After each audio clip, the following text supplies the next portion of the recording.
Hi, I'm Joe Kappa. Welcome to episode 2. Um, as you'll see, I'm doing them right in a row. I'm not looking at anything. I'm looking right into the camera. Right now, I was looking at the bottom screen just to make sure everything is being recorded right. But um, and I'm just doing this from the top of my head.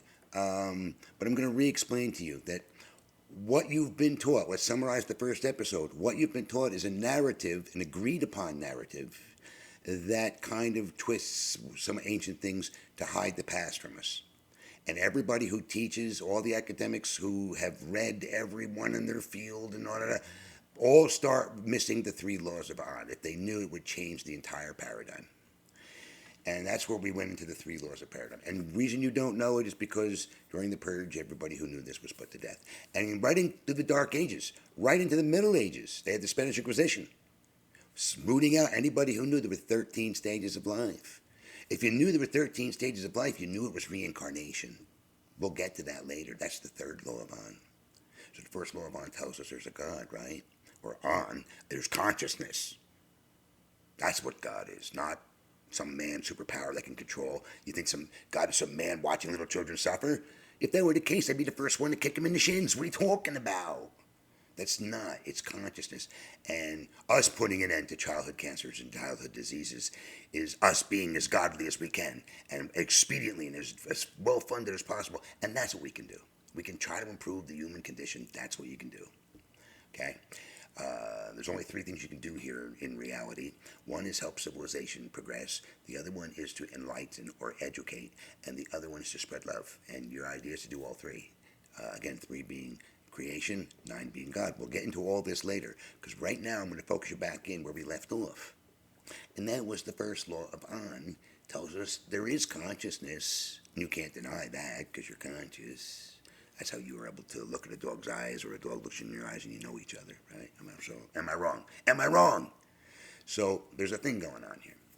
But the first law answers it, and it says there's other humanoids out there and they're just like us. And it says there's multiverses. And this, because what? Just think about the common sense of it all. Universe. One verse.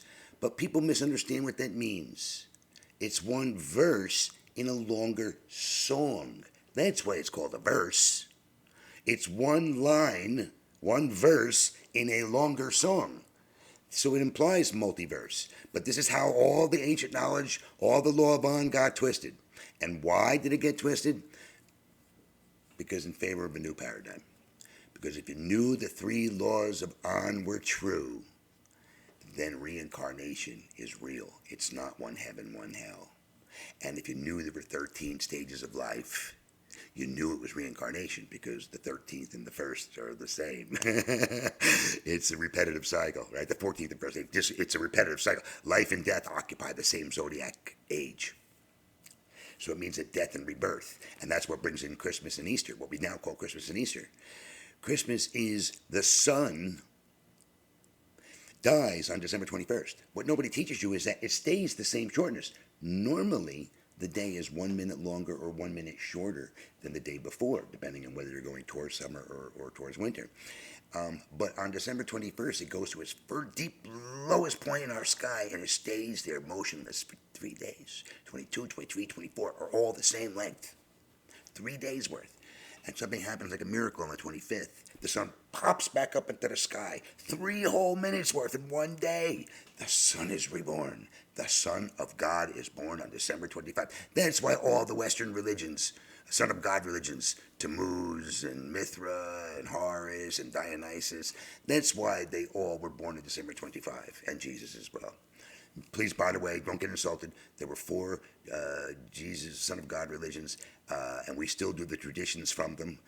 All the Christian religions go back to the first Son of God, Tammuz. I'll get into that as another time. And it doesn't knock the Christian religion, don't get me wrong. We would not be here talking to you right now if it wasn't for Jesus. So it doesn't mean he was a real person, but the existence of such a notion saved us from ultimate destruction. So we would not have made it to the Dark Age of Pisces if it wasn't for Muhammad and Jesus and Buddha and Krishna. All right? So there's a reason for all this, but we'll get into all that later. But the first law, not only does it tell us that we're in a multiverse and there's a God and so on and so forth, right? So I think I've explained everything. I don't think I've left everything out. I'll go back to a little bit about On, Animate, right, means moved by God. Animal means made by God, right? We've talked about that. And am, like amateur, means I am new. Or amazed, I am wowed. All right, basically, right? I am awed, I think is actually what it means. Not wowed. I am awed. Am amazed, right? So you get the idea. The basic words are the same. And here's funny. Just as a side note, and I can't help but throwing these side notes in. I hope it doesn't distract you. If it does, leave me a comment. Let me know, and I'll stop doing it. But the Sumerians called mom, and that's where all the Western world's the mother and is ma, and the same with Sanskrit, and da for dad. But at the Sumerians, came from the dark age of Taurus the bull, forced religious worship. Think of the bullhorn, bossing people around. You heard the bullhorn, you came a running during the dark age of Taurus the bull. If you didn't, you'd get slam danced. You might get hit. So you better toe the line when it comes to God, because he threw two apocalypses at us. So get it together, son. Get it together. And so you had a whole thing going on here. So, you had a fear of God, and it changed the way we did things and the way we know things. But when you follow this, who on is, and so on and so forth, of on being consciousness, well, then you can't deny its existence. And it teaches us a lot. And if you have any questions on that issue, let me know. So let's go on to the second. Okay? I'm hoping I didn't forget anything. That's one of the problems of doing this live with no notes. I'm hoping I'm not forgetting something. If I do, I'll bring it up later. I promise. And again, I'll explain how I know all of this, but it all makes perfect sense. Oh, I was talking about the words. That's where I lost my train of thought. So ma, na, and da. That goes back. And the ancient Akkadians, they didn't come from the dark age of Taurus the bull, bossing people around. They rose during the age of Aries the ram, voluntary religious worship. Yes, my ladies and gentlemen. That's why the Jews blow the ram's horn, because they arose to triumph, to be a thing in the beginning of the age of Aries the ram, 2308. That's why Abraham was back that date. Abraham stands for I no longer have to do the forced religious practice of the age of Taurus the bull. I no longer have to slay my firstborn. That's what the story of Abraham means. I don't have to do the stupid things the sun worshippers do because they think God threw fireballs at us. I'm not going to kill my firstborn anymore, silly people. Guess what I'm also not going to do? I'm not going to eat my ham on Ishtar Sunday. Yes, ladies and gentlemen, eating ham. Any Christians out there eat ham on Easter Sunday? My family does. That goes back to the age of Taurus the bull. You were forced to eat your ham on Ishtar Sunday. You would kill a pig, because a pig killed Tammuz on Good Friday. Why is it Good Friday? Because he promised to put in a good word with On, not to visit hell or high water on earth again. So there's a non-biblical, 1,800 years older than the Bible, record that hell and high water were visited upon humanity, and we survived them. But the Noah's Ark flood was not the same as the 9,600-year flood. We'll get back to that later. The Noah's Ark flood was when the Black Lake became the Black Sea. But let's get back on track here, okay? These things are all connected, as you see. They're all interrelated. History, religion, facts, climatology, language. They're all interrelated, and they all go back to the same history. But what it says is we did survive these things, and we had a crazy idea of God, and we had to do all these things because we thought God was demanding worship, and he commanded us to do this and commanded us to do that. And no, those are people's versions of what they saw when they looked into their mind's eye and saw God, or connected by God. But it doesn't necessarily apply to it all. It's consciousness at the very root of it all. And that's very important to know. Okay. So that's what as above, so below means. On earth as it is in the heavens is therefore fact. So all you scientists out there that want to object, as soon as you agree that the as above, so below is a universal law, you agree that there is an on. Checkmate. Checkmate. All right. That said, let's move on to the second law. The second law is just two pair of hands, no words. 10. We all know 10 base math. That's what we're taught. It's the only thing we're taught during the last 2,000 years. But the ancients and the Gnostics knew the second law of On. And all of the Sumerians, again taught by the Anunnaki to the Sumerians, the survivors of the apocalypses, taught retaught civilization basics, and all our history tells us that. They retaught civilization basics, and these are the three laws of On that they were taught, but now twisted, right? We were taught about On. On is a great thing, but now On threw fireballs at us. You know what I'm saying? And On, instead of being married to Mother Earth, Ki, now On has children with Anana, and his first child is Tammuz. And Tammuz was killed on his 40th birthday in a hunting accident on what we now call Good Friday. He was killed by a pig in a hunting accident. So back in the age of Taurus the bull, forced religious worship. Remember, most people thought God threw those apocalypses at us. We better toe the line. All the megaliths were buried and abandoned and vandalized. So that's why they're all buried all over the world. We had them with technology we don't possess today, but they were all buried after the apocalypse because we were fearing God. And during the age of Taurus the bull, right, you had the answer to the bullhorn. And then you have the voluntary call to prayer with the ram's horn. So you see how it all works. But when you go back to it now, it wasn't God throwing fireballs at us. And we have this math that must be universal. And it's 10 base, and we use it to discover everything. But 60 base to measure time and space. Straight, curved, straight, curved. This is 60. 1, 2, 3, 4, 5. And then the knuckles. 1, 2, 3, 4, 5, 6, 7, 8, 9, 10, 11, 12. 5 times 12 is 60. This is where you get 60 seconds in a minute, 60 minutes in an hour, 360 degrees in a circle, 180 degrees in a triangle. We could teach third graders time and space. But it also tells us time and space are related and curved, by the way. So the second law of the universe tells us time and space are curved. Yet we give all the accolades to Einstein for theorizing that maybe it's true because the math hints at it. What? The second law tells us time and space are curved. The second law tells us time and space are curved. And it's based upon 60. Right? 10 and 60. But thanks to the Holy Roman Empire, 60 was reserved for the clergy. Only the clergy should know sacred math because it's the math of God. And in using 60 base math, if it's in relation to God, if it's godly, then it adds up to 9. So 180 degrees in a triangle, 1 plus 8 plus 0 is 9. 360 degrees in a circle or a square, 3 and 6 and 0 is 9. 540 degrees in a pentagon, right? 5 and 4 and 0 is 9. All of it does. And the clock based upon 60 seconds and 60 seconds in a minute. So this is sacred math. We don't ask, nobody asks. Every teacher I've ever asked since I was in kindergarten, why do we have minutes, why is it 60 minutes and 60 seconds and nobody knew? Now you know why. Sacred math. And according to sacred math, that's how all the things thrive. That's why we humans follow Fibonacci, because sacred math is true. We could even use sacred math to pick the day of the week, and I could show off and show you that I know what day of the week the Declaration of Independence was signed by using sacred math. Because using the sacred math, the centuries change every 100 years. For 400 years, a repeating pattern. So using sacred math, we could teach third graders math and science, right? We could teach them this times this is a triangle, this times this is a circle or a square, this times this is a pentagon. You could do all sorts of math. But we don't teach it. The clergy is supposed to know it.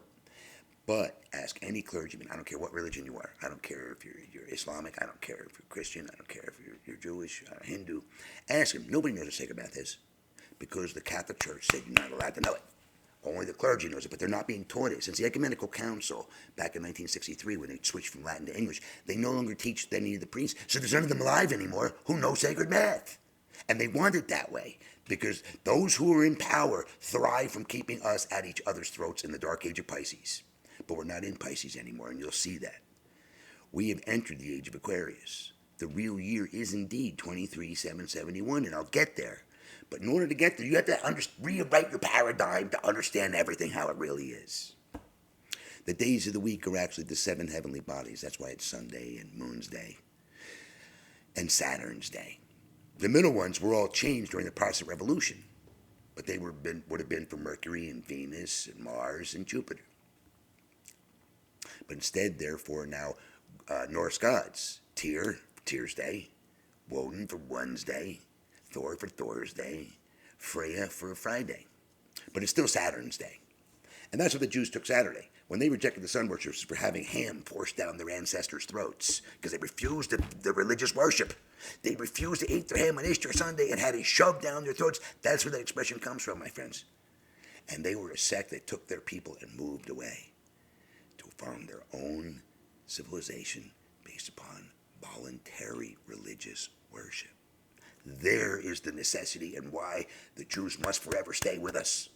They represent a very significant conscious raising idea, which is why they generally, no matter where they live around the world, tend to rise up in their communities. Doctors, lawyers, Indian chiefs. Am I wrong? Am I wrong? Because they're playing an integral part of society. But as long as they follow the good book and they follow God's commandments, they don't have to do as the sun worshippers do. Okay? That's what the rejection is. And that's why they worship on Saturday, not Sunday. That's why they base it on the moon, not the sun. Okay? Makes sense? Doesn't make sense. But that's also why they don't eat ham every day. And I don't mean it as an insult, but that's why. Cloven hoof comes much later down the line with the Kabbalah and so on and so forth. But the initial thing was a fight against forced religious worship. And the Bible says Abraham. Oh, and by the way, Abraham, A in Middle Eastern means son of, and Braham is Sanskrit. One of like 19 or 20 different ways of pronouncing Brahma, God. Where we say amen, I'm God, they say I'm Brahma. Okay, so I'm God. But Abraham, therefore, means son of God, not father of many. See how you know the truth, but it's twisted? You all know Abraham, but you don't know his real name. You don't know why he's called it. Because they twist this truth to be what they want you to believe. They want you to believe Jesus was the first and only Son of God. He's the fifth. And we'll get into religion later, and I'm not knocking it. Like I said before, if it wasn't for the Piscean icons trying to be like them, we may never have survived the Dark Age of Pisces. And we almost destroyed ourselves. Am I wrong? World War I, World War II, the Cuban Missile Crisis. Strangely enough, did you know that both powers, the Russians and Americans, admitted many years later, when they went to go to DEFCON Red, they couldn't.